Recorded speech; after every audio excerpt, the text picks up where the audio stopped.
The views and opinions of the hosts and guests are their own and do not necessarily reflect the position of the management and staff of Guardian Network. The aftermath of every social revolution brings about change. Cultural norms and landmarks shift as our minds and hearts expand beyond the familiar. To everything, there is a season and a time to every purpose in the land of the living. This is our time to renew, revive, and restore the hope lost to the busyness of life. This is our time to dig again and rebuild from the storms of our past on a solid footing that holds. Welcome to The Foundation. The Foundation. Foundation. Foundation.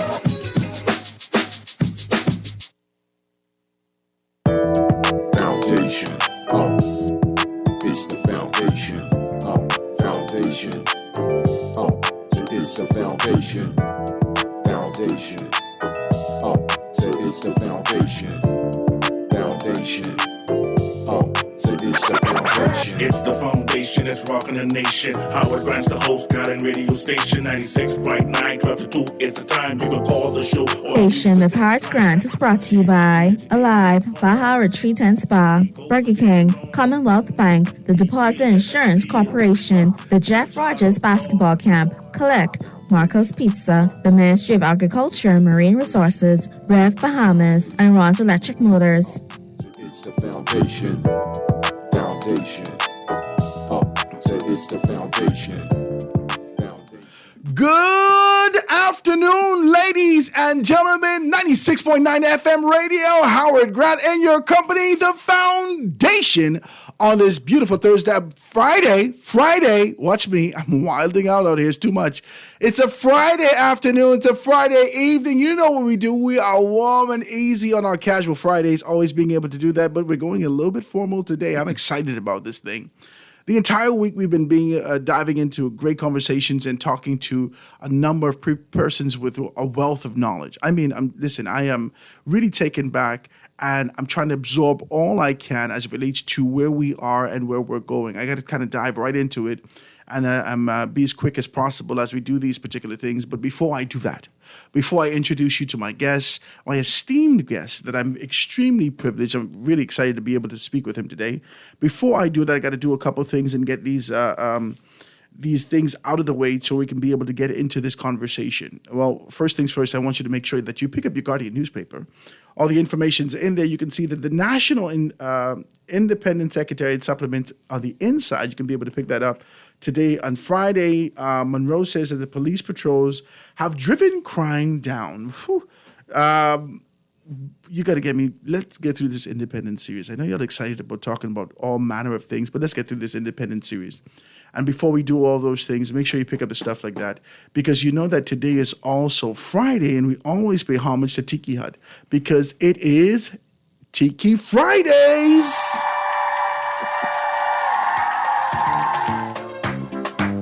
Every Friday, we take the time to tell you to go down there to the Tiki Hut to my good, decent friend, Byron Colley. He's down there at the Tiki Hut, being able to open his arm and his heart to you, to this establishment that has superb customer service, great food, and great fun. It's a time to kick back. If you go down there to the Tiki Hut on the Western Esplanade, just in the shadows of the point, right there across from the police station on the Western Esplanade, going downtown if you're headed east, make sure you stop over at Byron's Tiki Hut, at the Tiki Hut, Tiki Bikini Hut, and let him know that Howard Grant sent you, the foundation sent you.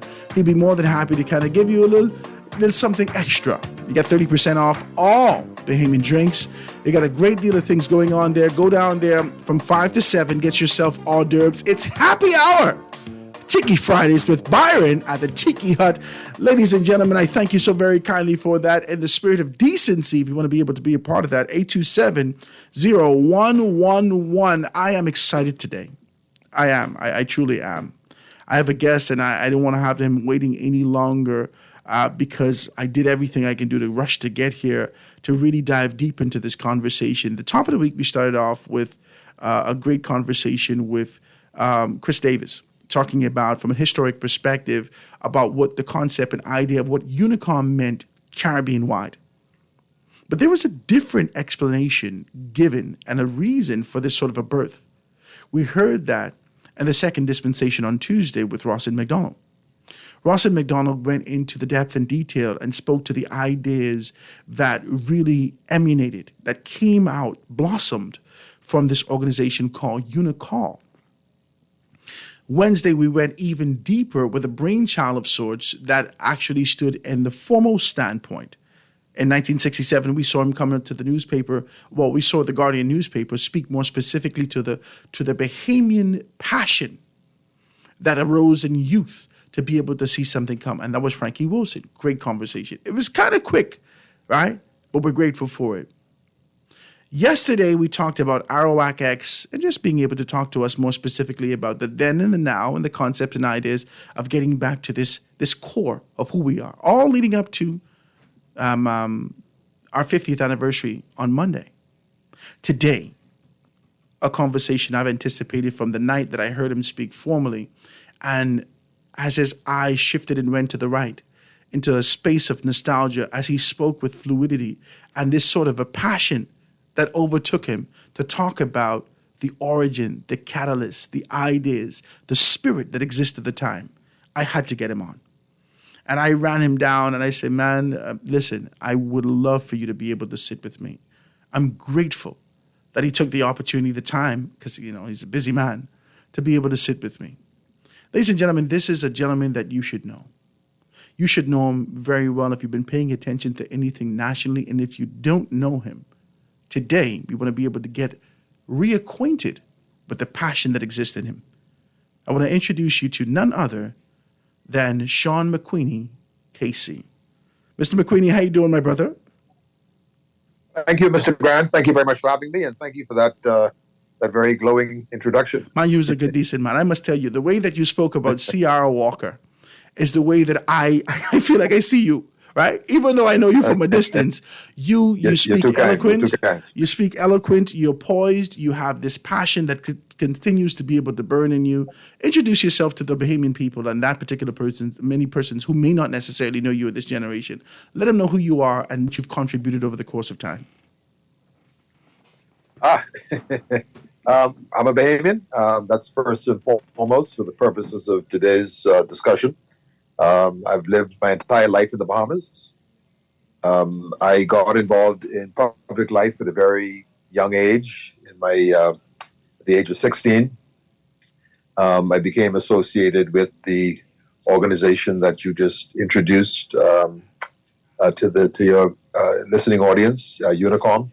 I got involved when I was 16, 17. I became president at the age of 18.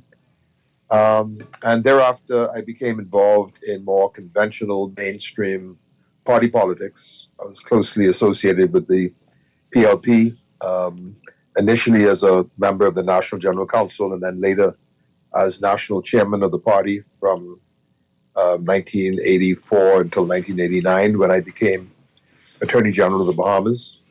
I was also appointed to the Senate in 1985 and served in the Senate until 1992.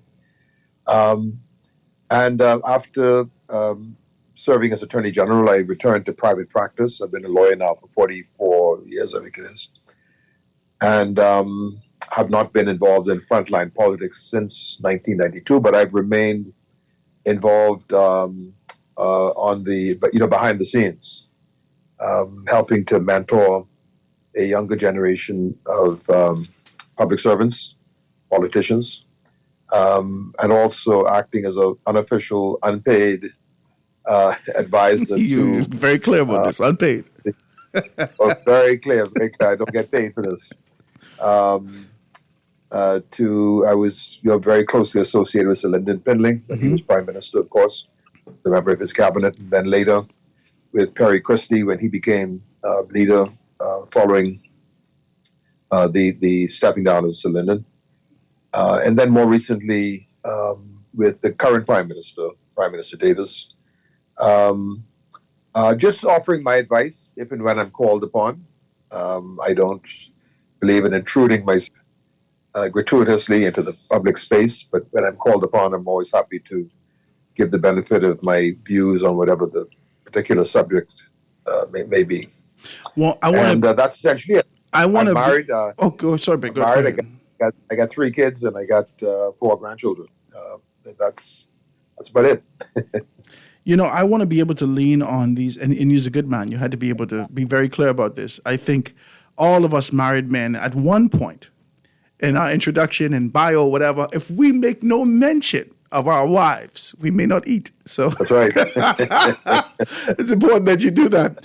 I wanted to lean on something That's with right. you, though. I wanted to lean something. The show's called The Foundation, and the entire concept, especially in this year of our jubilee, is being able to get to the core of it and push past the numbers, the facts, the figures that don't carry, that doesn't necessarily emote spirit, that doesn't necessarily tell Right. you about what was happening during that time, what was the feel, the energy that existed during that time. I always the core, the catalyst, the spirit in why persons have made the decisions that they've made.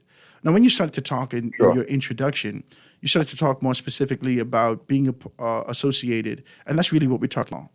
Unicall, an organization Yeah. that brought persons together from university came back. And as Sir Frankie Wilson would be able to say, Harry Christie would have called him with brilliant knowledge saying, hey, listen, when we get back, we got to do something more than just go out and hang and be able to have a good time. We got to get people together. I want to talk about 17-year-old, Sure. 18-year-old Yeah, sure. Sean McQueenie. Why? Yeah, sure. When we're talking here about the late 60s, Unicom was 1966 by, as you quite rightly pointed out, Perry Christie and B.J. Nottage, who were both students. B.J. was studying medicine in Scotland. Perry was studying law in England. And I think Perry was the one who actually had the original idea, and he sold the idea to B.J. And when they came back home in the summer of 1966, they launched this organization called Unicall. Unicall was a term which was a contraction of the words university and college, hence Unicall. And that was pretty much indicative of its origins, because it was primarily an organization for university and college students, which I should say would have instantly disqualified me because I never went to college. But I think that that identification as an elitist group for college students was what spurred the name change a few years later from Unicall to Unicom. In fact, by the time I joined in the late 60s, 69 I think it was, the name had changed to Unicom, which stood for United Community. Again, it's a contraction of the words United and Community. So it evolved from Unicall to Unicom. And that was appropriate because at that stage, the organization was attracting a lot more interest from people who had never been to university. People like Madison McDonald, for example. You mentioned Rawson McDonald. He had a brother named Matty McDonald, we call him. His name was Madison McDonald. And there were other people like that, and including myself, who had never been off, but who nonetheless wanted to be a part of this movement. You asked about what was happening, around that time. Well, there wasn't anything unique about what was happening in the Bahamas. This, in fact, was a part of a global movement all around the world. Young people were sort of rising up. Perhaps that's a rather dramatic term, but young people were expressing themselves in ways and with an openness which was unprecedented in the modern period. So, for example, in the United States, you had the rise of the Black Power movement. You had the anti-war, anti-Vietnam War movement in the United States as well, which coincided with the rise of the Black Power movement. You had similar anti-war movements, leftist groups in France, in the UK, in the Caribbean, in Africa. This was all a part of a rapidly decolonizing world. Britons were basically shedding their colonies. The decolonization, as you know, began in the late 40s when India and Pakistan became independent, and then the decolonization / independence movements spread to Africa with Ghana and Kenya and Nigeria and so on. And then it also came to the Caribbean, initially with Jamaica and then with Trinidad and Barbados. So the world was in transition from this, particularly the third world was in transition, from this colonial paradigm to, self-determination and independence. So that was very much a part of the context and the driver for organizations like UNICOM. But the point I think that needs to be emphasized is that this was not some phenomenon that was unique to the Bahamas. This was a part of a global agenda for change that had captured the imagination, But you say that particularly young people. is that in retrospect?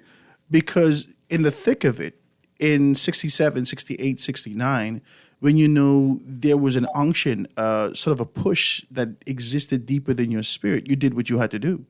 In comparison to being able to identify what was happening externally and then saying, wow, how can I be a part of this? Talk to me about that. Well, I think a lot of things were happening confluently. There were a lot of, parallel streams, so to speak, that were moving at varying paces in the same direction. So, for example, when I was in high school, initially I was at St. Augustine's, and then after I graduated from SAC, I went to Queen's College for my A-levels. I very much, was carrying that spirit of rebelliousness, for want of a better term, with me. And it ended up getting me in a lot of trouble, actually, because as you probably know, I was put out of school. I was kicked out of QC, where to do my A-levels, as I said, I became head boy. I made a speech that didn't go down well with the school establishment and with parents and so on, because it was quite a radical speech for its time. I was head boy, and I was called upon to give the commencement day address, and I gave a speech which tackled some of these big themes that were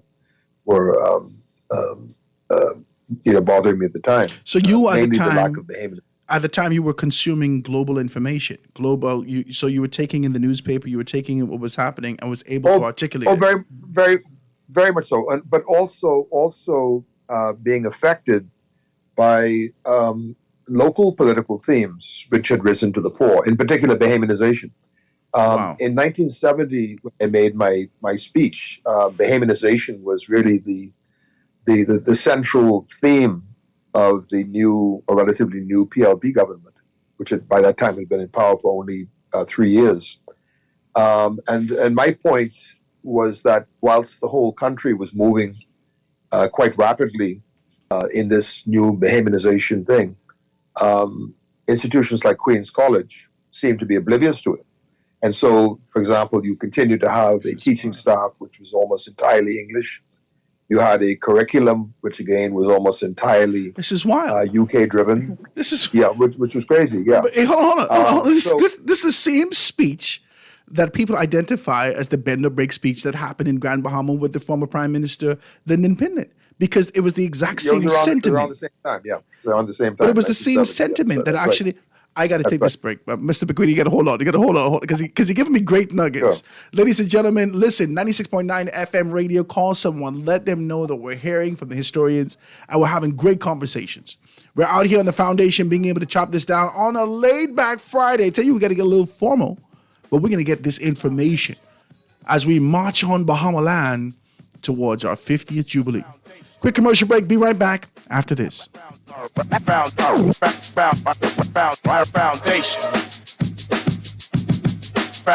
Foundation.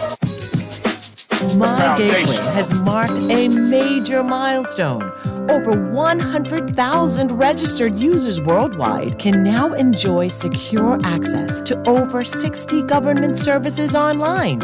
There is much more to come because our digital transformation journey just keeps getting better. What are you waiting for? Sign up at mygateway.gov.bs today. My Gateway, making government work for you. Guardian Radio and the Foundation are on the move. Bahamas, this one's for you. SBT, Small Business Thursdays. Every Thursday, the Foundation with Howard Grant will highlight small businesses throughout the country, far and wide. Your products, services, prices, and personality. We want to hear it all. Get your 30 or 60-second advertisement heard on air at a fraction of the cost. We here at the Foundation understand the times and don't want you to be left behind. With Guardian Radio, you reach your specific demographic and it is unmatched. We reach thousands daily. Get your products off the shelf and your services in their hearts. Small Business Thursdays with the Foundation, only on Guardian Radio 0.9 FM. For more information, call 302-2300 or the Help Me Howard line at 827-0111. SBT, Small Business Thursdays. Get your business moving today. Let me ask you a few questions. What's your name? Pam. Favorite food? Steak. Beer or wine? Wine. Is your money safe? It's under my bed, so I guess so. Are you serious? Yeah, why? Unless your money is in a bank or credit union that's a member of the Deposit Insurance Corporation, there's no guarantee it's safe. Yeah, but what if something happens to the bank? Your Bahamian dollar deposits are insured up to $50,000, so you'd still be ahead. Plus, your mattress might catch fire. Then what? Man, those banks and credit unions are looking good right about now. Visit the DIC's website at www.dic.bs. Protection for your money, guaranteed with DIC. With over 25 years in business, nothing says commitment to our people, culture, and service like Rev. And this year is no different. We will continue to elevate your home experience for you to create and share memories for years to come, while keeping you connected to the people and things you love most. Our pledge to provide quality service each year remains true. Rev is made for you. This is Guardian Radio 96.9 FM, Nassau, Bahamas. Independent Bahamas, Bahamas, Bahamas. Happy Independence, Bahamas. Happy 50th Jubilee Independence from one and all, from right here at the Foundation with Howard Grant, right here on Guardian Radio 96.9. We are so happy to have all you guys make us absolutely number one throughout the entire land for what we do here at Guardian Radio 96.9. We want you to have a beautiful time while you're celebrating our 50th anniversary, and pray that the Father continues to bless you and take you from glory to glory.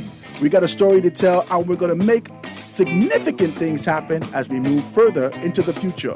Enjoy your time, enjoy your celebrations, and continue to tune into The Foundation with Howard Grant. Hey, guys.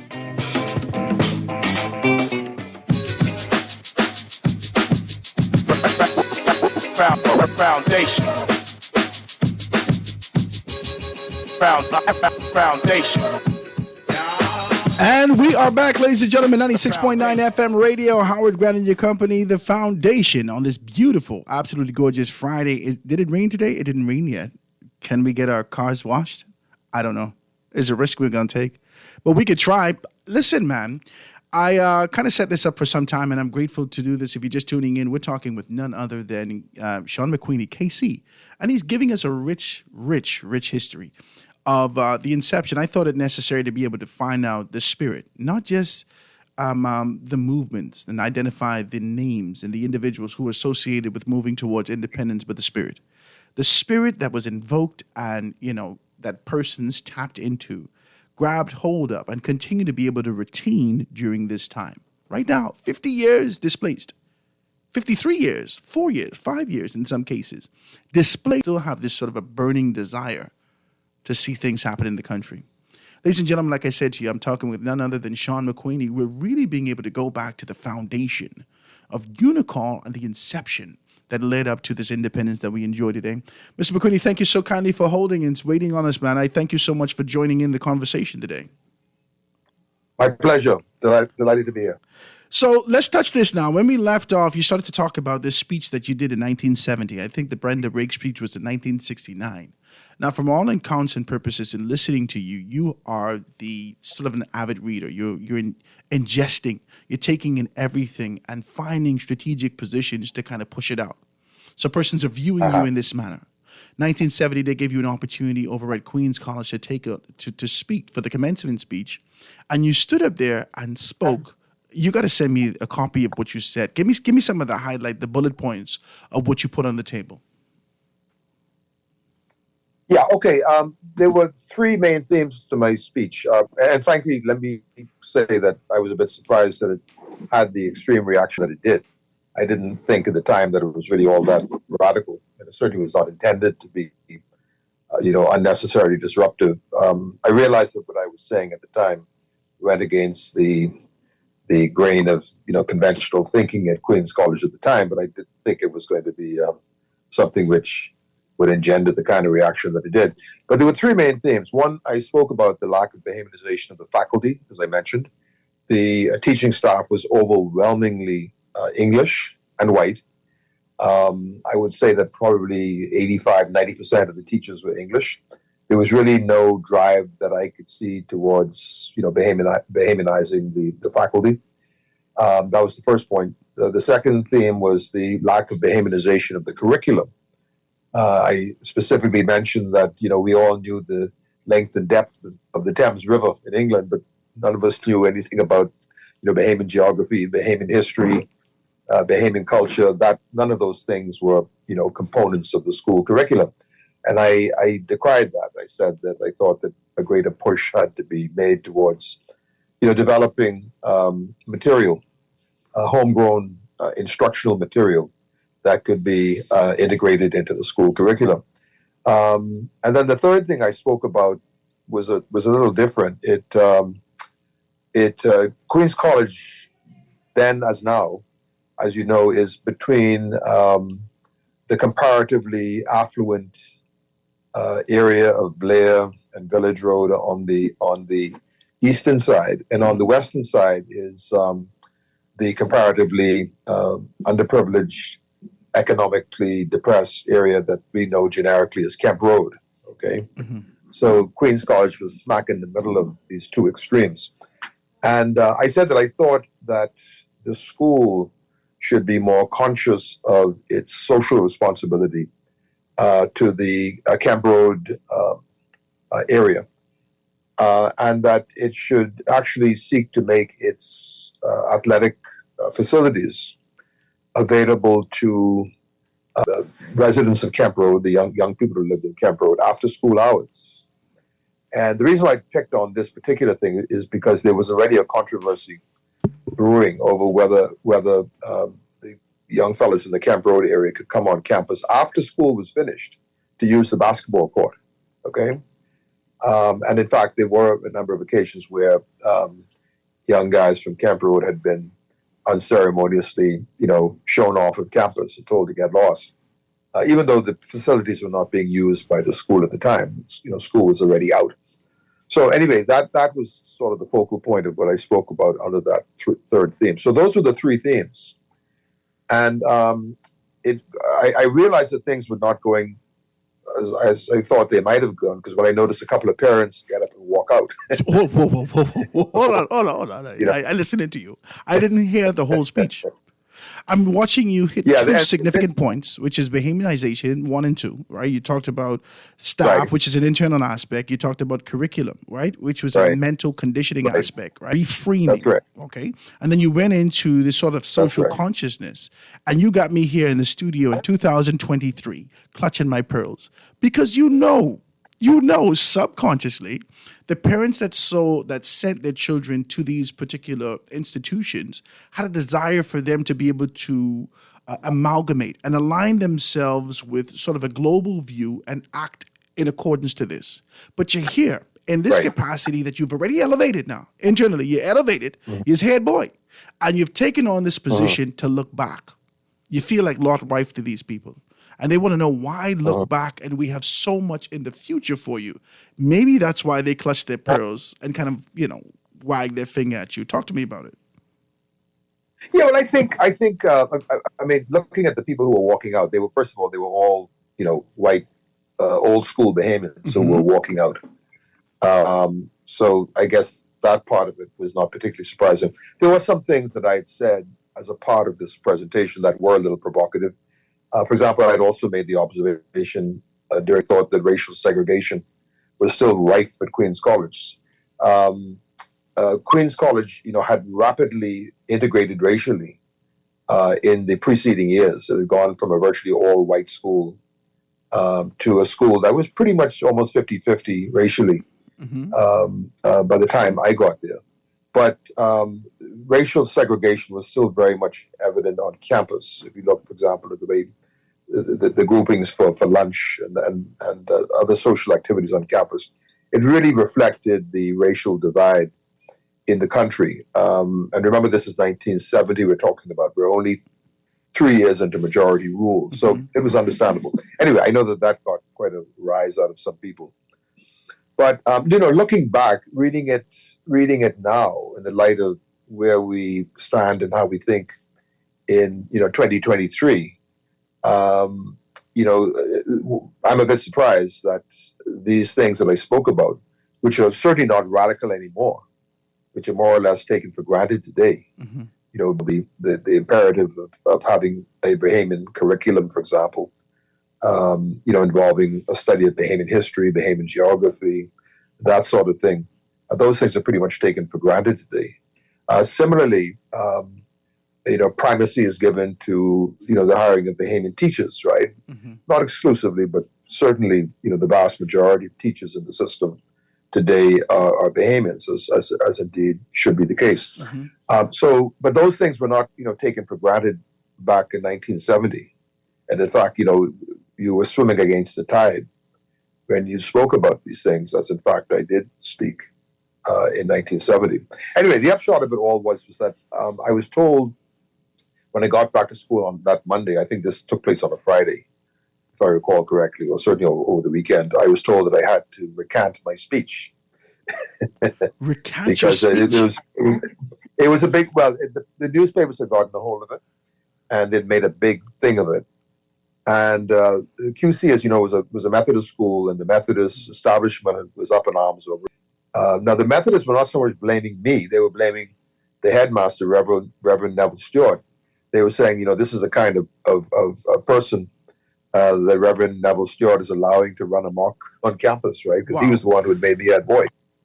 In those days, I don't know how it's done now, but this was not some sort of elective office you ran for. No. The head boy and the head girl were always appointed by the headmaster. Yeah. So that's how I'd been appointed. I was appointed by the very man who then became central to this dispute with me.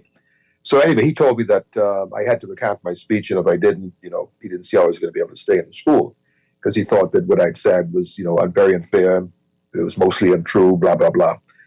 And I said, well, I had no intention of recanting any part of my speech. I said what I meant, and I meant what I said. Mr. McQueenie, you wild. And you ain't tell me your mommy in the meeting yet. I ain't hear your mommy and daddy in the meeting yet. You stand strong and say it yourself. No, actually, my parents were very supportive. My parents were very supportive of the principle that I was standing on. I was, to be quite frank, I was concerned about the consequences, because remember, my aim then, I was 17 then, I wanted to become a lawyer. And the only reason I'd gone to QC was because I graduated from SAC already. SAC didn't teach A-levels, and in those days, you needed to get your A-level passes before you could enter, English universities or an English law school. And that had been my aim, to do that. So that's the reason why I'd gone to QC. And I realized that if I got kicked out of school, then obviously I wouldn't be able to, pursue those A-levels, in the conventional way. I guess I could have gone to night school or had private lessons, that sort of thing. But that didn't seem a very practical option to me. And I certainly didn't have the money for that either. I had to give serious thought to what the consequences would be. And you but stuck to me, to your guns. quite frankly, it was a no-brainer. I mean, I didn't like truth thinking about what I should do. I mean, I had already made up my mind that I was not going to retract my speech. I was not going to recant a single word of what I said. And then everything that I said, I had a prepared text. It wasn't as if I'd gone up there and started shooting my mouth off. I had prepared my text. And so I knew exactly what I'd said, and I meant what I said, and I wasn't going to retract it. So that was out of the question. So anyway, they persisted. The headmaster persisted, said, you have to retract this, or you're going to be kicked out. Father Bonaventure Dean, who was the headmaster of St. Augustine's at the time, and who was my former mentor at SAC, had offered to intercede in this now very public quarrel between myself and the headmaster, where he was saying I had to retract the speech, and I was saying, well, I didn't intend to retract it. And he actually met with us and had, one or two mediation sessions, for want of a better term, between the two of us. In the meantime, the students at QC were getting very riled up over this, and there were great fears that the parents had that the students were going to start a riot, right? Sides in this whole thing. What? And then Reverend Nev, we call him Reverend Neville Stewart, who was the headmaster, announced that he was resigning. Right, and this was because the Methodist Church apparently had come down very hard, and then, as I said, they were blaming him for, creating these monsters like Sean McGreeny on campus. So, give me the course over the course of how many weeks, months, days? How long did this endure? So this is all within a matter. This was all in a matter of days. This was a very fast-moving thing. But the newspapers, had gotten a hold of it. The Guardian, the Tribune, they were carrying stories about it. If you go back and look in, December 1970, you'll see all the stories that this became, big news in the Bahamas. So anyway, the bottom line is that I issued a statement saying that, I was not going to capitulate to these terms the school had dictated. I've been given an ultimatum, and my answer to it was very clear, that I would recant my speech in any way. So, I was gone. That was the end of it. I need to know. The school said, "Fine, if you don't retract, you're out." And so left. I did, and that was it. That was actually the end of my formal education. But it was the beginning. I was able to. It was the beginning of something law. bigger. Yeah. Right. Yeah. Well, I think so. No, I didn't see it at the time, because actually it did. No, you can't. Quite a loop. You can't, because there was a period of 3 years that I sort of. I wouldn't say floundered around, but I certainly was moving from one position to another. I started off, working in the Bahamian Times, which at the time was the newspaper for the PLP. Absolutely. And then I went into the trade union movement for a while. I was in the airline industry for a while. And then finally in 1973, I started studying law under Articles of Clerkship. And that's when I sort of got serious again about the law. But in the meantime, if I hadn't left QC, I probably would have become a lawyer, a couple of years earlier than I did. I was called to the bar in 1978. If I'd stayed at QC and gone to England, I probably would have been a lawyer in 1972 or 1973. Well, so I certainly lost a couple of years there. But I've never regretted it. I've never, ever regretted it. How could you? I think it was the absolutely correct position to take. And quite frankly, looking back, I'm quite proud of the decision I took back then, because it was based entirely on principle. There was nothing for me to gain from leaving school. I need to know this from you. Now, I got to take this commercial break. We got to go to news and get back. But when I get back, I want to know, as a result of this position, as you said, for 3 years, you sort of floundered, right? But in those 3 years, there were constant conversations being held. Like, your name is being mentioned in significant rooms that is going to lead towards leadership. I need to know, when we get back from this commercial break, as a result of this position, who gravitated towards you? Who has kind of given you this highlight that pulled you in and had those soft conversations about the possibilities of where if you take this commercial break, ladies and gentlemen, go to news and be right back after this. It's The Foundation. Great conversation with Sean McQueenie. Be right back, guys.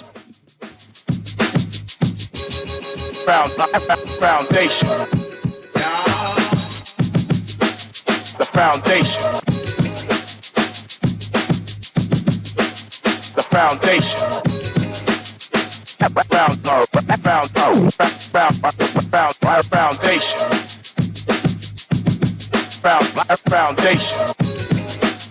The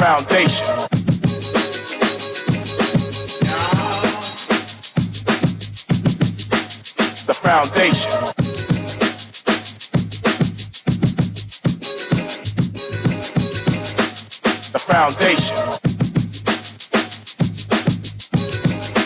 The foundation. The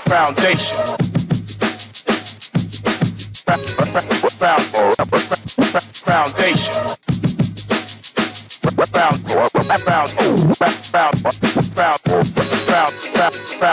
Foundation. Foundation.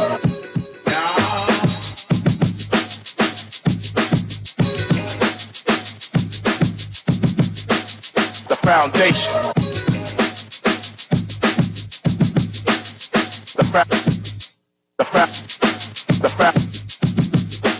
The foundation.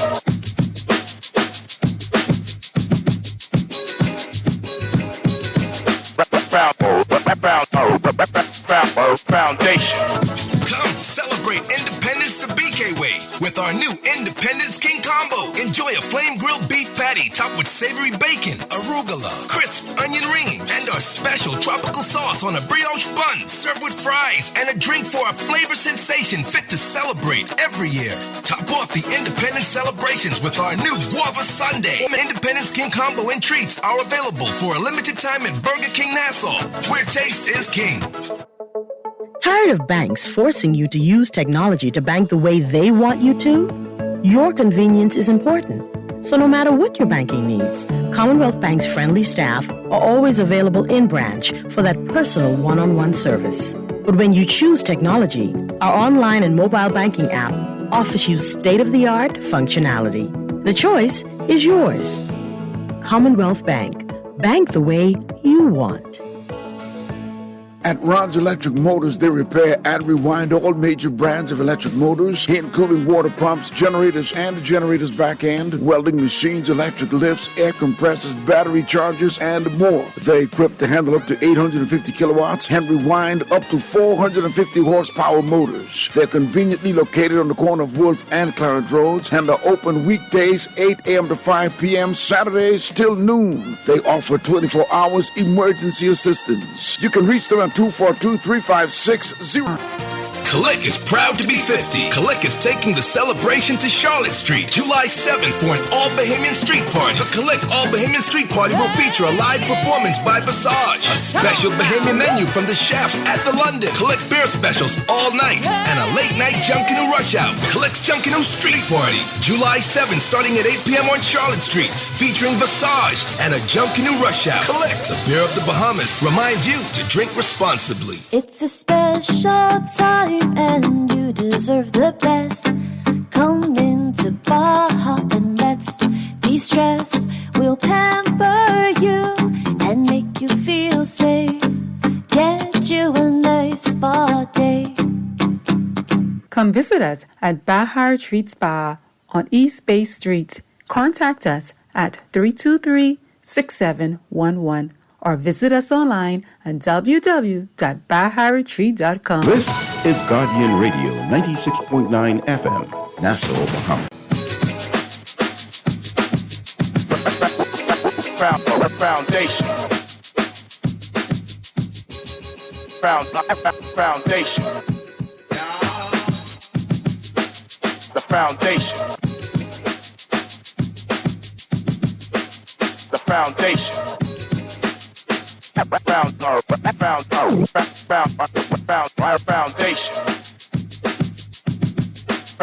Foundation.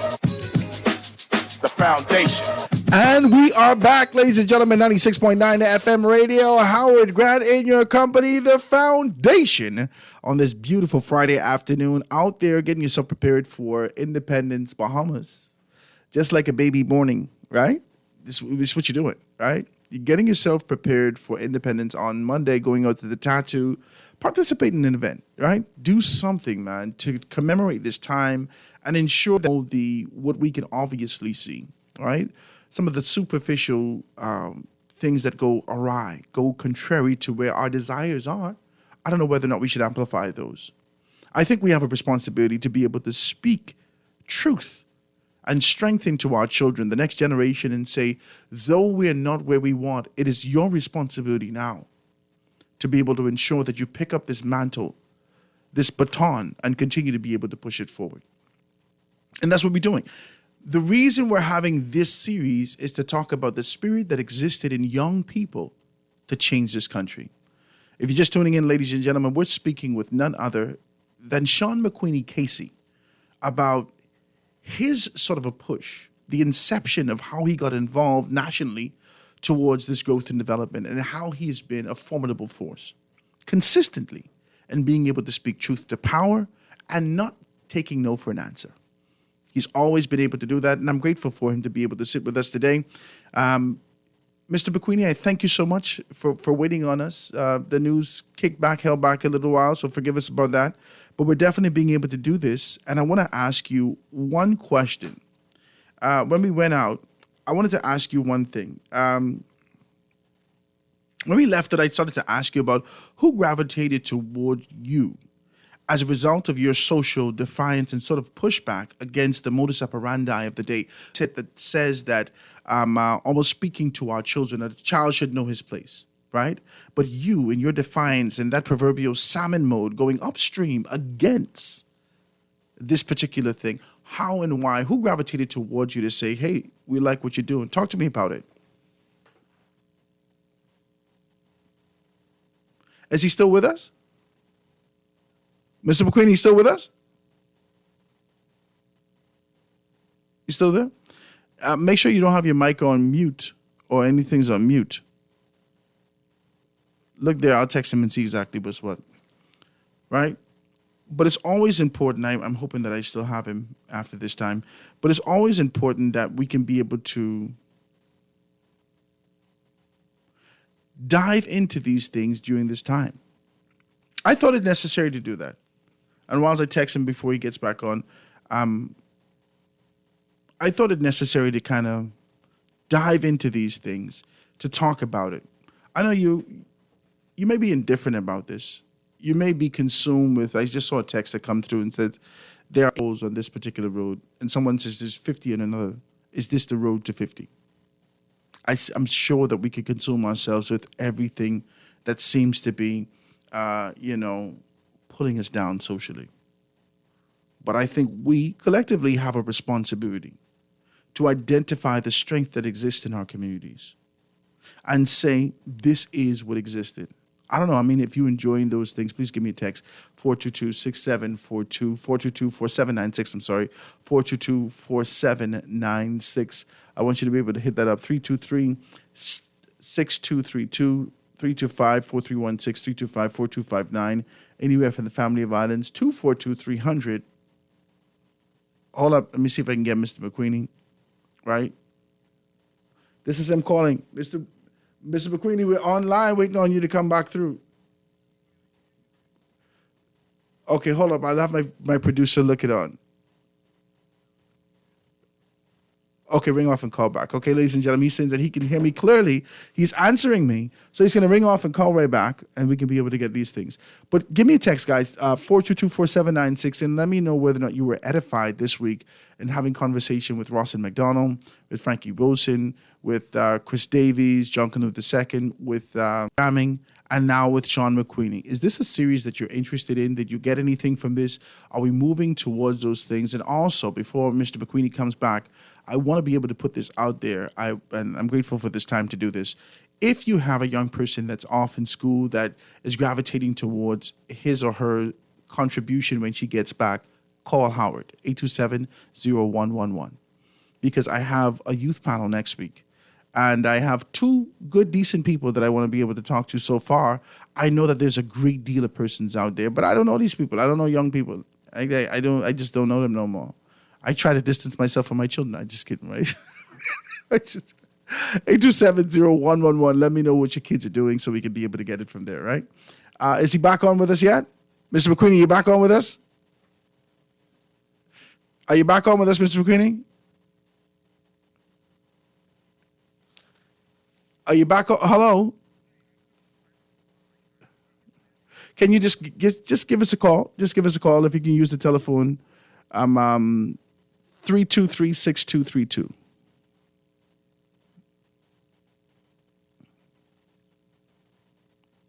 Guys, please forgive us for this technical difficulties. The number is 323-6232.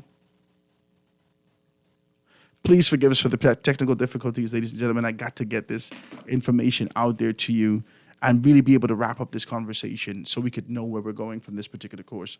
I think it's important that we do that. I think it's important that we do those things. Let me know your young people. Let me know your young people that can be able to do those things. Mr. Queenie, you should be on with us now. Yeah, that's really weird. You know, I was connected. It showed that I was connected. I can hear you very clearly, but you couldn't hear me, so I don't know what's going on there. I'm so sorry I about called that. you back on the regular phone. I'm sorry about that. But yeah, I wanted to ask you one thing because I'm interested in this. I'm interested in because, I'm sitting in this national space on radio talking to, the nation about where we are and kind of dissecting it. And there are people gravitating towards me, subtly saying, Howard, you should do this. Howard, you should do that. And then you got to remain committed in your convictions and say, whether this is something you want to do or not. At that time, who was gravitating toward you? You already took a sort of this defined posture and mode and say, this is my convictions. This is the course of my actions. Who gravitated towards you? I think when I was at Queens College, there was, some of the students there were obviously, very interested, very caught up in the drama of these events.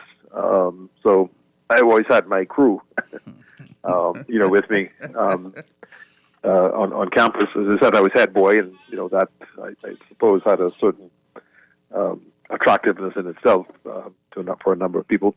So there was a group that was gathered about me and was quite loyal, or certainly very interested. I should mention one young guy in particular, QC, was very caught up in this. He was a couple of years behind me. Was the man who we know today, remember today as Reverend Miles Monroe at QC. He was a couple of years behind me. He was never a frontline guy back then. Obviously, he was too young for that, but he was obviously very interested in it. And later in life, we would always recall those days. There are other people like Don Archer now, also of happy memory. Who was very close to me at QC. There were a number of other people there. And then in Unicom, we were doing some, pretty radical things, we burned the Union Jack, which was then the national flag, on Clifford Park in the middle of the Queen's birthday celebration. I thought about this. And, that was considered outrageous. It is outrageous. For these young people to do what they did. Very carefully planned ahead of time. It was not impulsive action, but it was quite radical for its time. And then we were always, demonstrating against this or that. We were the first ones to get out there with our placard called shame for something the government was doing or proposing to do. We weren't particularly pro-PLP back then, talking about the late 60s, very early 70s. In fact, we were very critical of Sir Lyndon and his government and what we thought was a very slow pace that they were using, towards until his charm captured you. Talk to me, because I know he's a charming guy. Well, that came much later, because back then in the late 60s, we thought Pindling was too moderate. We thought that he was too interested in just towing the establishment line on too many things. We were, actually closer back then to people like Arthur Folks, who we thought, he was a PLP then, of course, a cutting-edge thinker. We would meet with Folks quite often. He was very much into the great theoreticians of the times. Frantz Fanon, in particular, I remember he spoke, very knowledgeably about. Even people like Adi Hanna and Loftus Roca, who were very nationalistic in their outlook. We, I think, were naturally more attracted to them than we were to Pindling, because Pindling was very moderate, a bit too moderate for our liking. But anyway, that changed over time. Frankie Wilson decided that he wanted to get involved in mainstream politics. He was one of the leading members of Unicom. You told me at the Return to Idealism conversation, listening to you, you started to talk about how that sort of created a subtle rift of sorts. Oh, absolutely. No, that became the rupture point for the organization, because there were members who were violently opposed to any sort of deal with the governing party, or any political party for that matter. And so that there was a group that was very hostile to the idea of Frankie, going and becoming a candidate for the PLP. Mm-hmm. There were some who wanted to wanted Unicom to reconstitute itself as a political party of its own. And that, in fact, is what eventually happened with a good section of the membership, which went off and formed the Vanguard Nationalist and Socialist Party under the leadership of who was a Bahamian political professor at Purdue University.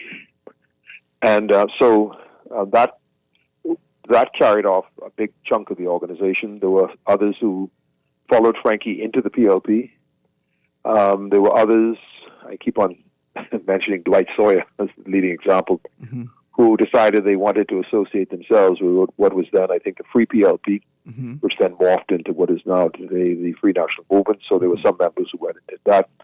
And in fact, there were some members who went and joined the NDP, which was then in its death throes, actually. The NDP, the National Democratic Party, was the party that Paul Adley, Orville Turnquest, and Spurgeon Bethel had formed, following the events of Black Tuesday, when they ran into problems with the PLP because they refused to abide by the party's boycott of the House of Assembly in the aftermath of Black Tuesday. So there were some members, like Pat Bosfield in particular, I remember, went and joined the NDP. So that such was the splintering of Unicom, and it really did not last, beyond this great rupture. By the early 70s, by the end of 1971, it was finished. It was gone, really.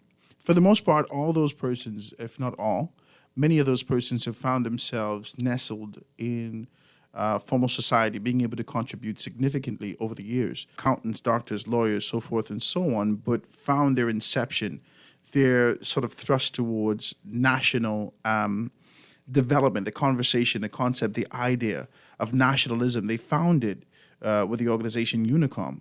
I want to ask in contrast, because I didn't do this at the top of the week. I have to do it now.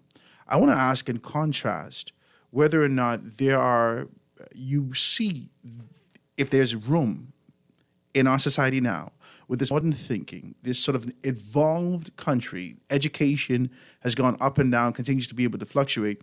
Do you believe that there is room for an organization such as Unicom right now in our society, and an opportunity for young persons to find themselves in similar positions that you guys found yourself early 70s to move the country forward? Absolutely. Unicom, was first and foremost a pressure group, what we call a pressure group. It didn't aim to achieve, state power of its own. That idea came later when the Vanguard Party was formed by some of the members. But back then, we saw ourselves primarily as a pressure group. And by that I meant that we saw ourselves as a group that to exert influence on the direction in which the country was headed. We had a particular passion for independence, long before any of the mainstream parties embraced it as a cause. If you go back and look at the newspapers, reports of public meetings that we had back in the 70s, you will see that we were the first organization that consistently espoused the cause of independence. And then it became fashionable and was taken up by the PLP. So that was an example of where public pressure had a contributing effect, a contributory effect on the development of a mindset out of which the independence movement came. And there were other things like that as well.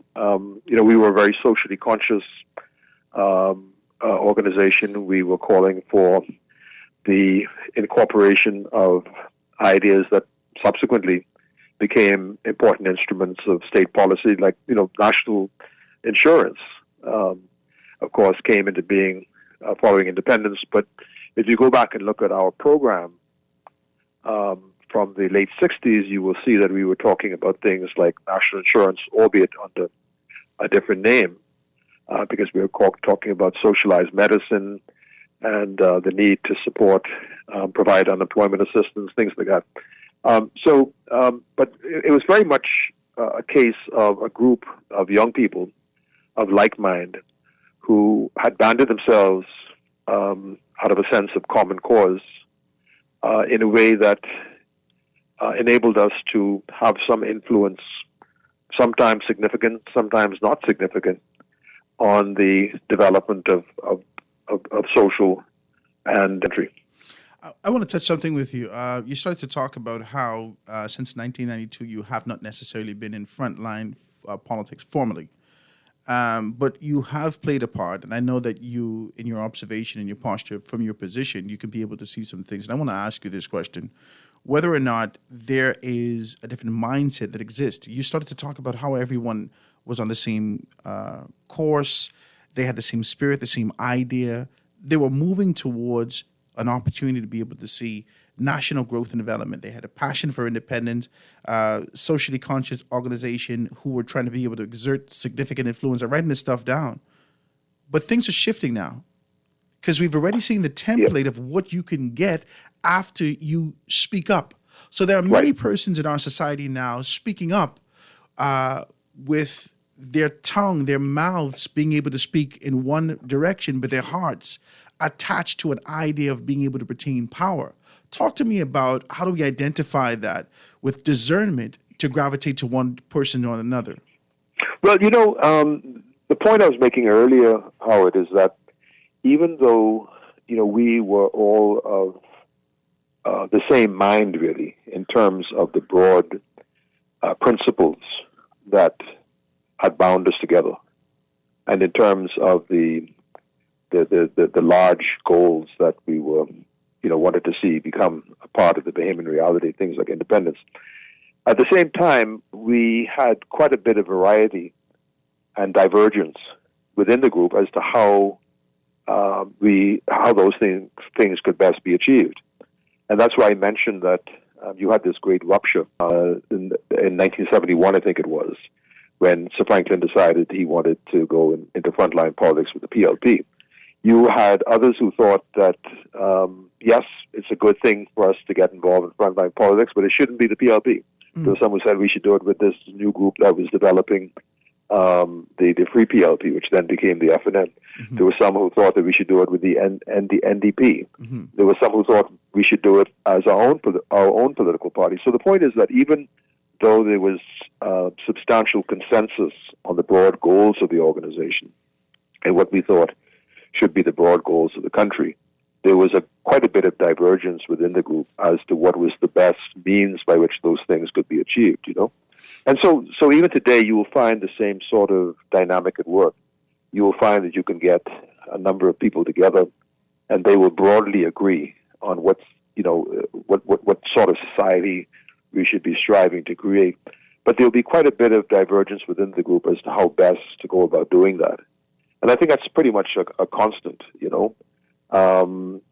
that what you then need to do is you can, tackle these differences, this divergence of opinion on which is fundamentally on strategy, rather than long-term objectives, and find the best way to subdue those differences so that you can all march together according to the same heartbeat.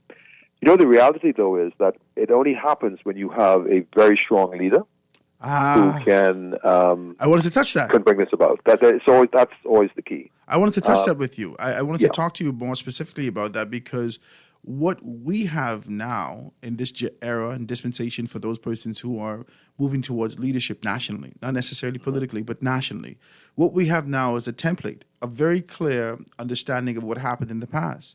And for the most part, a great deal of persons who came out of the Unicorn organization gravitated towards the PLP. They gravitated towards the PLP.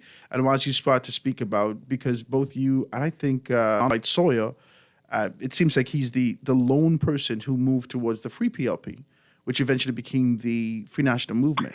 Right? Well, there were others.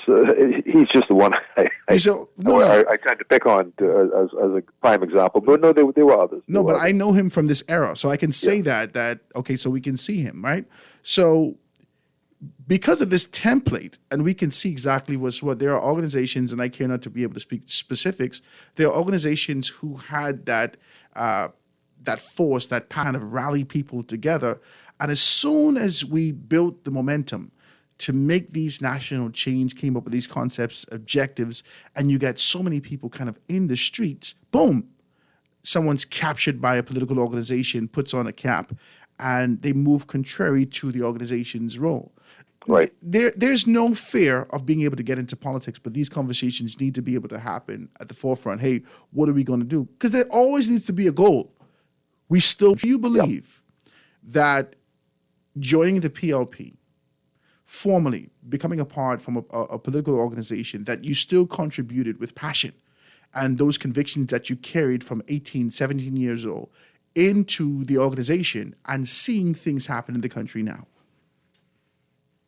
Looking back, for example, I've never regretted the decision that I took personally when I, just as Frankie Wilson had done, associated myself with the PLP in the early 70s. I, soon became a member of the National General Council. I then became national chairman of the party for 5 consecutive terms, elected 5 different times as national chairman of the party.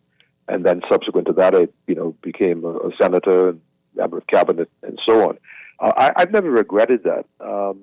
And I think that what you soon find, if you decide that you want to get involved in public life and politics, is that you basically have very few choices, broadly speaking. Either you can go out there and try to form your own party or your own pressure group, and the options are limited, or you can align yourself with one of the existing political parties, whichever one you feel most comfortable with, whichever one you think most embodies and reflects the principles and ideals and objectives for which you stand, right? And that's the path that the vast majority of people take. As I said, the UNOCOM was ended up slightly differently outside that paradigm, in the sense that there were some members who did decide to go and do their own thing, form their own party. I think most of them, not all of them, most of them came to regret that decision because, the VNSP, the Vanguard Party, was around for a long time, but it never got any public traction. Never got any traction. I mean, it never got more than 0.25 of 1% of the popular vote, that kind of thing. Was it by design? Sorry? Was it by design? Was, in retrospect, as we look back, right, was it by design after those persons would have been able to join, many of you gone within the PLP, within the organization? The PLP has an objective to retain power, to retain leadership, to retain influence socially. Was it by design to be able to create a narrative? Card parties going against these particular things, and this is where the PLP is going? I don't think so. I think, they were true believers. The guys in our group who formed the Vanguard Party, principally Dr. John McCartney, Lionel Carey and his wife Wallace Carey, Charlie Fox, Arthur Hamilton, people like that. They were true believers. I mean, they were genuinely motivated by a very sincere belief that this was the best way to go. They were the ideological purists within the group, right? And I continued to, take my hat off to them and commend them for the integrity of their, ideological convictions. They really did this out of ideological conviction. They thought this was the best way to go. They were true dyed-in-the-wool Marxists. And as you know, they became very closely associated with the Communist Party in Cuba, and they were very much a part of that. I think, however, that what they probably did come to regret was that they never really developed any kind of broad base of popular support. Never. I mean, no percentage of the popular vote. They contested a number of general elections, but never really got anything. They always lost their deposits. I mean, very badly. So they had people represented in each polling division, each constituency. They were never able to. Was it more Nassau centric? Right, but they had a good representation of candidates. Yeah, and they had a fairly high profile in the community. They will, they churned out, press releases, position papers. They had, regular public meetings. There was definitely a definite persona they had out there. It's just that they were regarded as too far beyond the pale, really, to be taken seriously by people here. I can ask you a more personal question, if you allow me to go in this direction. Joining the organization, you talked about this kind of a fiery conviction that you had and your immovable position on the stance that you've taken coming out of Queen's College. And even as you flounder, you still try to be able to hold steadfast to these things. Then you join the organization, an organization that has been established, that has a safe constitution, a desire to move in a particular direction. Now you have to toe the line. Did you have to kind of genuflect to the concepts and ideas that existed and put your convictions aside, even for a season? Or did you carry that and see the organization shift, mold, change internally? I think I probably evolved. I think as you get older, I hate to say you get wiser, what you say. But I think you develop a better sense of what's pragmatic, as opposed to what may be just theoretically attractive. And I think the grounding that I got in the PLP certainly assisted me in taking a more pragmatic view of things and taking a much better view of Pindling than I had before, because Pindling, I think, was the ultimate pragmatic politician who believed in getting things done. And then in order to get things done, sometimes you had to make, compromises of principle. That's just the way the real world worked, right? And, working with Sir Lyndon, I got to see that in a very, clear-eyed way. And so I guess, yes, you don't lose your principles. I think your principles adapt, though, to what evolving realities. You realize that, look, about these things, if you just want to talk about these things, if you just want to have an armchair society, where you chat about these things, fine. But if, in fact, you want to see your ideas, for a better society, put into action and to be brought to realization, you do have to adapt your beliefs to what is possible. There's the whole expression that politics is the art of the possible, right? And so I think that I developed a clearer sense of that. And so that I became comfortable with the idea that, the old doctrinaire socialist positions that I was espousing were just not practical in a real world context, and they weren't going to be accepted in a democracy such as ours. So I had to adapt accordingly. Wow. Sir Franklin and I, who have been very dear friends for over 50 years, talk about this quite frequently, and we both remind ourselves the distance we've come ideologically. But I think as a part of that discussion that we have, we recognize that it was to our credit, really, that unlike those who went and formed the Vanguard Party, we had a clearer sense of what was possible. We had a clearer sense of what was it rooted, or was it rooted in a belief that this could be able to afford us an opportunity to move towards sustainability for ourselves? Yeah, I think all of the above. I think all of the above. I think that. Yeah, I think we were, politically ambitious, but not in a overweening sense. I think we were politically ambitious in the sense that we wanted to be in positions where we could have a direct involvement in making things happen, things that we believed in, things that we thought that would advance the society, things that would make the Bahamas a better place for ourselves and for our children. We weren't actuated by any desire for personal aggrandizement. I mean, it wasn't wealth creation that we were after. To this day, for example, Sir Franklin Wilson is an incredibly wealthy man. Everybody knows that. But I've never ever seen that as the major motivation in Frankie's life. I mean, he's Frankie to me. That his wealth is secondary to his greater objective in terms of national influence. And that's why he gives away so much of his money, frankly. Yeah. He gives away a hell of a lot of money to help others, particularly in the sphere of education. Wow.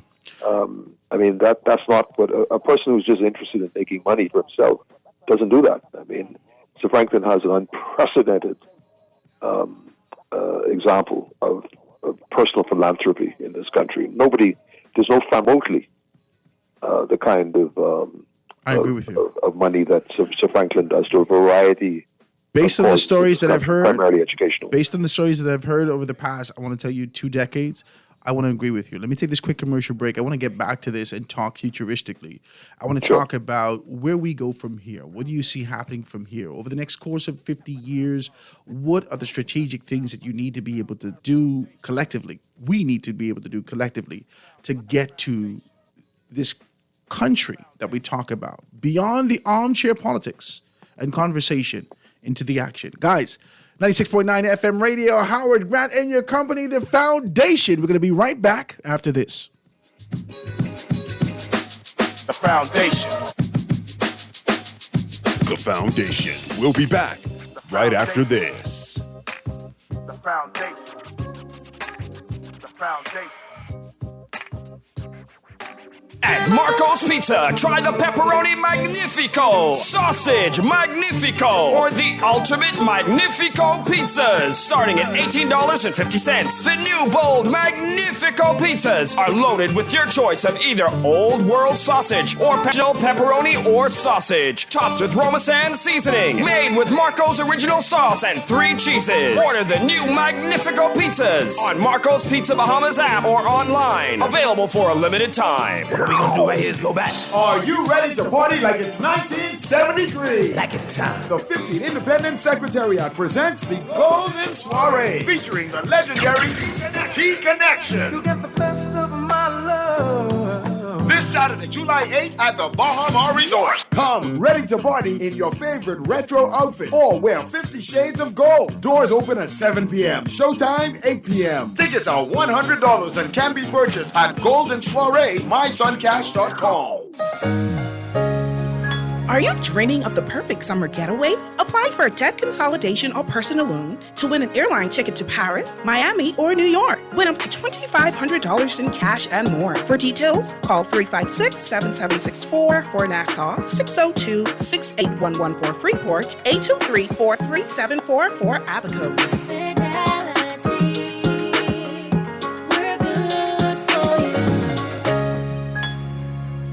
The Bahamas Public Parks and Public Beaches Authority invites all private companies and civic organizations to adopt a roundabout. This is your chance to stand out from the crowd, beautify and enhance our local areas for residents and tourists alike, just in time for the 50th anniversary of our independence. With this opportunity, you can engage persons on the go, generate media interest, and promote your company. Stand out and celebrate 50. For more info, call 242-604-3750.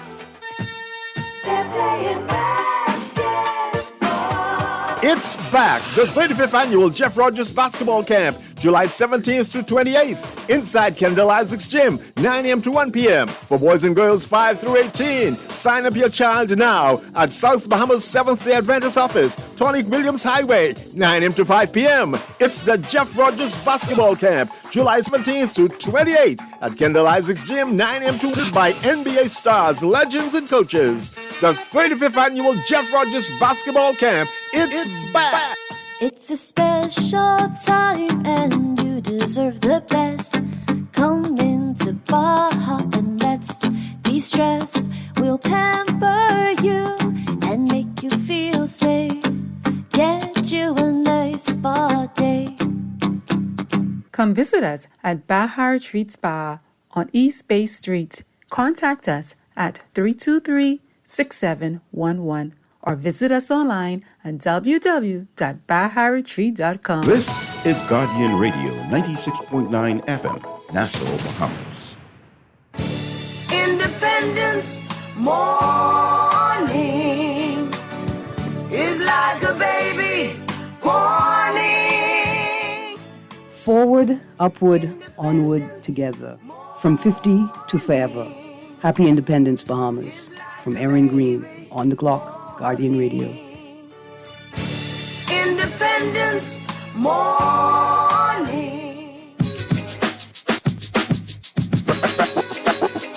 Foundation. Foundation. And we are back, ladies and gentlemen, 96.9 FM radio, just really being able to celebrate independence as we move towards the 50th. We are excited here at Guardian Radio. All of us are with the opportunity for you to be able to kind of tune into us and we can share, commune on a day-to-day basis, enrich history, and talk about the way forward. Now, if you're just tuning in, you wilding out. We had wonderful conversations at the top of the hour and straight through with Sean McQueenie Casey, and telling us about sort of recounting the history, some of the events. Spoke more to his conviction, his position, immovable position, shifting into politics, the graceful evolution thereof, and understanding the importance of being able to identify what you need. Sort of, I don't know, how do we churn that proverbial vinegar into honey, right? Do we go back? But he's done so. And in doing so, we're seeing him have long life from a political standpoint, from a social standpoint, and retain his social influence and be identified as one of the persons that we can gravitate towards, that we can lean on to be able to get more rich understanding as to where we go from here. And so I want to do that for you, Mr. McQueenie, as we go forward in these last few minutes. I want to talk about the way forward. Now, we've celebrated 50 years. There's a lot of persons right now, I suppose, that social media and this sort of an access and opportunity to be able to put your emotions online on a day-to-day basis has a great deal of people gravitating towards to talk, to identify the negative. It's all consuming. We're riding on the roads every day. We can see these things. But I wanted you to talk to me about whether it's a spiritualistic standpoint, whether it's a philosophical standpoint, whether it's a position that you can be able to speak to a nationalistic standpoint. Where do you see the country going from this juncture on into the future? Firstly, Howard, I think that there's much to be proud of in terms of what we've accomplished over the last 50 years. If you look back and look at the great institutions of state that we take for granted now, things like national insurance, the Bahamas Defense Force, Bahamas Air, the Development Bank, mortgage corporations, a whole slew of these national institutions.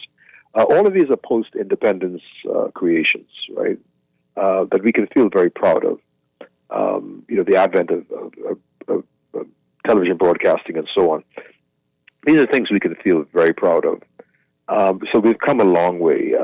We've also been able to maintain a standard of living in the Bahamas, which continues to be the envy of the region.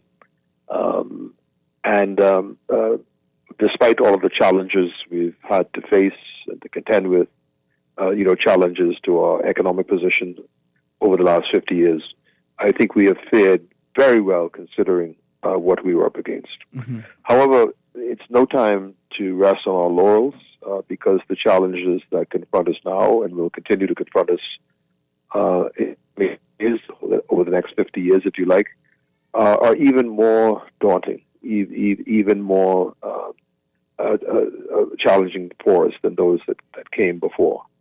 I think, for example, of challenges that were not really even on the horizon, or certainly not on the horizon that called when you saw the public discussion 50 years ago when we became independent. Mm-hmm. Things like climate change. 50 years ago, there was no national dialogue about climate change. There may have been one or two voices in the wilderness talking about it, mm-hmm. but it certainly was not something that was a part of the national dialogue. Today, it's one of the major topics for discussion, and rightly so. And a part of the governmental agenda. Yeah, we're now faced with the prospect that large chunks of the Bahamas might not even exist 50 years from now. They'll be submerged because of the steady onslaught of climate change. So that's just one example. But there's so many other things that challenge the social and economic order that are going to be major challenges for us as we go forward. I think in particular of things like, the problem of crime, the problem of poverty. There are just too many poor people in this country. Mm-hmm. We like to brag about how rich we are as a country, that we have the third highest GDP and per capita income in the whole of the Western Hemisphere. But, there are just too many poor people out there, people who every single day have to, struggle to put food on the table for themselves and for their families. That should not be. So we're going to need to find ways by which we can ensure that every single person in this country can maintain a minimum standard of living that affords him or her a standard of dignity mm-hmm. And self-sufficiency. Because if we don't have that, everything else that we do on other fronts is really all in vain. Mm-hmm. And then there are problems like which flow out of this, which flow out of poverty, like crime, the problem of crime, for example. Crime and poverty go hand in hand. I mean, every sociologist will tell you that. Also, the thing that bothers me too, and Franklin and I talk about this a great deal, is that the decline of what I call personal responsibility, where nobody wants to assume responsibility for his or her life anymore, and they want to blame everything that goes wrong. They want to blame it on the government or somebody else. This is a big problem in this society. I can accept this, but I just want to ask this quick question: do you believe that the government, the branding, the conditioning, the repetition, and social direction, the responsibility the government has, do you believe that they can carry some weight and responsibility to say that we may be a part of this sort of denigration that we've seen socially in comparison? Well, I think the government is the government, and when I say the government, I mean successive governments of the Bahamas, are a major part of the problem. Okay. Because the problem we've had in the Bahamas is that successive governments have drilled it into the Bahamian people that, look, we have this whole thing worked out. We know the way forward. Just follow us. Just put all your faith in us, and we're going to take care of you and it, whatever the problem may be. Mm-hmm. And I think one of the unhappy byproducts of that is that it has discouraged people from taking personal responsibility. It has discouraged people from investing their own intellectual energy in developing ideas as to what would be the best way forward. That we've tended to leave everything to the government to work out and to figure out. So when people come back and backbite the government because of that, it's the government to a large extent created the problem to begin with by claiming ownership of everything. I agree with you. If you're claiming ownership and say, don't worry, we're the ones who have all the ideas. I got to be decent with you. I agree with you 100% because the conditioning to say that we are doing the heavy lifting is too hard. It's too strong. Exactly. And I think we need to encourage, personal responsibility. For example, community rehabilitation, community cleanup, community revitalization. Why isn't this something which is being driven at the community level? Yeah. Whereas, as opposed to sitting back and waiting for the government to come in with the trucks and the tractors to do it all. I mean, there's a lot that communities can do for themselves, right? But the problem is the mindset has been promoted by the government is that, look, we're going to, don't worry, we have you on the agenda. We're going to get to you. Like Unicall, do you believe that the genuine desire to be able to infiltrate and see change in the community was dissuaded and went awry when there was this influence or the introduction of a political aspiration and desire? My point, do you believe that politics causes people to go contrary within the communities? No, I don't think so. And I don't think so. And in fact, I think, sort of ratcheting it up and moving from a position of involvement in what, in Unicom's case, was a pressure group, into something which is more formal as a part of, the established structures of the political society, I think it's something to be encouraged because we need to have, good people involved at all levels of our society.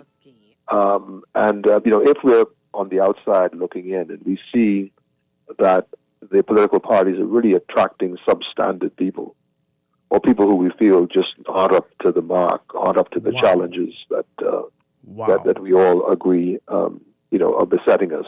The only way we're going to change that is by getting involved ourselves. We can't just leave it to the others. And so the more people who do, make the consequential step of stepping up their own political involvement, by aligning themselves with one of the major political parties, I think that's definitely the way to go. I take great, in my own office, for example, which is well represented politically, I always take great delight when I hear some, young lawyer in my office, for example, saying that he or she wants to get involved in politics. And it doesn't matter to me if it's the FNM or the coalition of independents. It doesn't matter to me. No, frankly, it really doesn't. Because I look at this through the lens of the Bahamian. I'm a Bahamian first and foremost, former PLP. I realize that the FNM has just a greater need, as the PLP does, to get good men and women on board. So we're all. Mr. McQueen, you so bad. I see what you did there. All the power to it. I mean, they have a greater need. If you're an FNM, absolutely. They have a greater need. Exactly. So they didn't quite mean it like that. Mr. McQueen, you want something else? Listen, man, I want to thank you. And I think if you would allow me, when you're not globetrotting and doing your thing all over, if you would allow me to kind of grab some of this information from you, absolutely, just to put man. on the record. Anytime at all. I've thoroughly enjoyed it. Thank you so much for having me on. Happy independence to you and to your listeners. And let's all work together to make this a better country, man. Thank you so much. This country is too tribalized politically. Tribalized. We need to find common ground, a higher ground, where we can all meet and work together as Bahamians. So that's the message I think we all need to spread on this independence, this beautiful golden jubilee of independence. We can make this an even greater country than it is. Absolutely. Mr. Sean McQueen, KC, ladies and gentlemen, all the way from his office, and being able to have great conversations with us. We're going to be able to call on him more and more and more because he has a rich, rich history. Ladies and gentlemen, I thank you so very kindly. That's been part one of our conversation about Unicall, the inception, the concepts, the ideas, the spirit involved during this particular time. Next week, starting Tuesday of next week, we're going to have some younger persons come on. Like I said, if you want to be able to be a part of that, 827-0111. I got a text here and said, did you know somebody who got an opportunity in the States, so forth and so on? Text me, 827-0111. That is my number. Let me reach out to these persons and we could have part two of this conversation next week, starting Tuesday. Enjoy your weekend. Do so responsibly. Do so with a very conscious understanding of our responsibility to our society and to tomorrow. Drink responsibly. If you have to take a little taste, take a sweet thing in the can. My own one, go get her hair done and so forth and so on. You know she want Kong salad. Enjoy your weekend. Happy Independence, Bahamas. See you later, guys. The foundation. The foundation. The foundation. The Foundation of Hearts Grant is brought to you by Alive, Baja Retreat and Spa, Burger King, Commonwealth Bank, the Deposit Insurance Corporation, the Jeff Rogers Basketball Camp, Click, Marco's Pizza, the Ministry of Agriculture and Marine Resources, Rev Bahamas, and Ron's Electric Motors.